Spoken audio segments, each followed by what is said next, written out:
Hello guys, welcome back to our channel. Episode ആരംഭിക്കുമ്പോൾ കാണിക്കുന്നത് നെല്ലിശ്ശേരിയാണ്.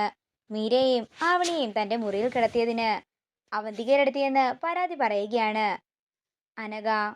അവൻ എന്താണെങ്കിലും ഇവിടുത്തെ ഗസ്റ്റായി പോയില്ലേ, ഇനി ഒന്നും പറയാൻ സാധിക്കില്ല. നീ ഒരു കാര്യം ചെയ്, ഗസ്റ്റ് റൂമിൽ പോയി കിടന്നോളാൻ അവന്തിക പറയുമ്പോൾ എനിക്ക് എന്ത് ചെയ്യണമെന്ന് അറിയാമെന്ന് പറഞ്ഞ് ദേഷ്യത്തോടെ തന്റെ മുറിയിലേക്ക് പോവുകയാണ് അനഘ.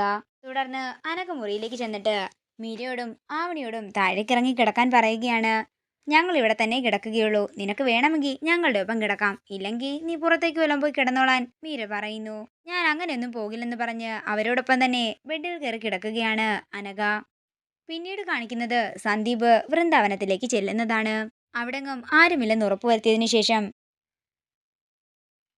ആതിരയുടെ മുറിയുടെ അടുത്തേക്ക് പോകാൻ ഒരുങ്ങുകയാണ് സന്ദീപ്. പെട്ടെന്ന് അങ്ങോട്ടേക്ക് അനൂപ് വരുന്നു. അനൂപിനെ കണ്ടയുടൻ തന്നെ മറഞ്ഞിരിക്കുകയാണ് സന്ദീപ്.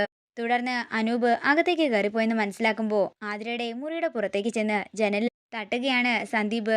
ആദ്യമൊന്നും ആതിര ജനല് തുറക്കുന്നില്ല. അതേസമയം കമല പുറത്തേക്ക് തുണിയെടുക്കാൻ വരുമ്പോൾ അവിടേക്ക് മറഞ്ഞു നിൽക്കുകയാണ് സന്ദീപ്. വീണ്ടും ആതിരയുടെ മുറിയുടെ ജനലില് സന്ദീപ് തട്ടുമ്പോൾ ആതിര ചെന്ന് ജനല് തുറക്കുന്നു. സന്ദീപിനെ കണ്ടയുടൻ തന്നെ ഒരു ഞെട്ടലിൽ നിൽക്കുകയാണ് ആതിര. താൻ എന്താ ഇവിടെ, എന്തിനാ വന്നതെന്നൊക്കെ ആതിര ചോദിക്കുമ്പോൾ സന്ദീപ് ആദ്യം തന്നെ ആതിരയോട് ക്ഷമ ചോദിക്കുകയാണ്.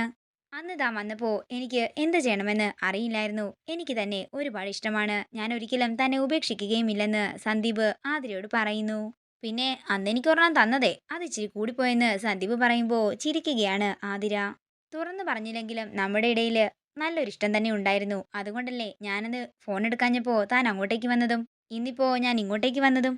എനിക്കും സന്ദീപിനെ ഇഷ്ടമാണ്. ഞാനും ഒരിക്കലും സന്ദീപിനെ ഉപേക്ഷിക്കുകയില്ല. അതിപ്പോ എന്തൊക്കെ ആയാലും ഞാൻ തന്നോട് എന്തെങ്കിലും തെറ്റ് ചെയ്തിട്ടുണ്ടെങ്കിൽ താൻ എന്നോട് ക്ഷമിക്കണമെന്ന് സന്ദീപ് പറയുമ്പോൾ ആതിര പറയുകയാണ്.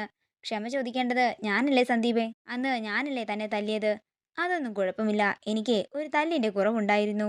അതെ, ഇനി ഇവിടെ നിന്നാ ശരിയാകില്ല, പെട്ടെന്ന് പോയിക്കോളാൻ ആതിര പറയുമ്പോൾ സന്ദീപ് പറയുകയാണ്. ഞാൻ ഏട്ടത്തിയോട് കാര്യങ്ങളൊക്കെ പറഞ്ഞിട്ടുണ്ട്, ഏട്ടത്തി എല്ലാം ശരിയാക്കി തരാമെന്നും പറഞ്ഞിട്ടുണ്ട്. ഇത് കേൾക്കുന്ന ആതിര സന്തോഷത്തോടെ സന്ദീപിനെ നോക്കുന്നു. തുടർന്ന് ആതിരയുടെ കയ്യിൽ പിടിച്ച് ഒരു ഉമ്മ വെച്ചിട്ട് സന്ദീപ് അവിടെ നിന്ന് പോവുകയാണ്. പിന്നീട് കാണിക്കുന്നത് നെല്ലിശ്ശേരിയാണ്. മീരയുടെ കൂർക്കം വലി കാരണം അനഘയ്ക്ക് ഉറങ്ങാനേ സാധിക്കുന്നില്ല. തുടർന്ന് അനഘ ദേഷ്യത്തോടെ എഴുന്നേറ്റ് മീരയെ തട്ടി വിളിക്കുകയാണ്. എന്താടി, നിനക്ക് ഉറക്കമില്ലേ എന്ന് മീര ചോദിക്കുമ്പോൾ അനഘ പറയുകയാണ്. നിങ്ങളുടെ കൂർക്കം വലി കാരണം എനിക്ക് ഉറങ്ങാനേ സാധിക്കുന്നില്ല. ദേ, മനുഷ്യൻ ഉറങ്ങുമ്പോഴാ ഇത്തിരി സമാധാനം കിട്ടുന്നത്. മര്യാദയ്ക്ക് കിടന്ന് ഉറങ്ങിക്കോ, ഇല്ലെങ്കിൽ നിന്നെ മുറിയുടെ പുറത്താക്കിയിട്ട് ഞാൻ കഥ കടച്ച് അകത്ത് കയറി ഉറങ്ങുമെന്ന് മീര പറയുന്നു.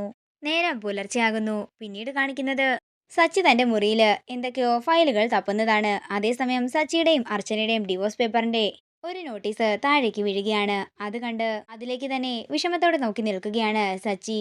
അതേസമയം അർച്ചന അങ്ങോട്ടേക്ക് വരികയും ആ ഡിവോഴ്സിന്റെ നോട്ടീസ് കാണാനിടയാവുകയും ചെയ്യുന്നു. ഇനി ഒരു മാസം കൂടിയുള്ളല്ലേ അർച്ചനയ്ക്ക് നെല്ലിശ്ശേരിയില് തിരശീല വീഴാനെന്ന് അർച്ചന വിഷമത്തോടെ പറയുമ്പോൾ സച്ചി പറയുകയാണ്. താൻ ഇങ്ങനെയൊക്കെ പറയുന്നതാ എന്റെ മറ്റൊരു ടെൻഷൻ. നിസ്സാരമായി ഞാൻ കണ്ടിരുന്ന പലതും നിസ്സാരമായി ഇപ്പോൾ എനിക്ക് തോന്നുന്നില്ല, അതാണ് സത്യം. താൻ എപ്പോഴോ ഞാൻ അറിയാതെ എന്റെ ജീവിതത്തിന്റെ ഭാഗമായി തീർന്നിരിക്കുകയാണ്.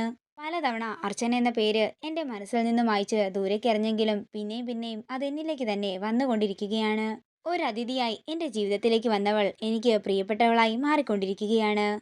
തുടർന്ന് അർച്ചന പറയുകയാണ്. എനിക്ക് സച്ചിയേട്ടനോട് ഒരേ ഒരു കാര്യം മാത്രമേ പറയാനുള്ളൂ. ഞാൻ ഈ ഭൂമിയിൽ അവശേഷിക്കുന്ന കാലം അത്രേ സച്ചിയേട്ടന്റെ ഈ താലി അണിയാൻ എന്നെ അനുവദിക്കണമെന്ന് കരഞ്ഞുകൊണ്ട് പറയുകയാണ് അർച്ചന. ഇത് കേട്ട് വിഷമത്തോടെ സച്ചി അർച്ചനയെ നോക്കുന്നു. ഇതോടുകൂടി ഇന്നത്തെ എപ്പിസോഡ് ഇവിടെ തീരുകയാണ്. വീഡിയോ ഇഷ്ടമായെങ്കിൽ മറക്കാതെ ലൈക്ക് ചെയ്യുക, ഷെയർ ചെയ്യുക, കമന്റ് ചെയ്യുക. കൂടുതൽ സീരിയൽ അപ്ഡേറ്റ്സിനായി മറക്കാതെ സബ്സ്ക്രൈബ് ചെയ്യുക നയൻസ് ക്രിയേഷൻസ്.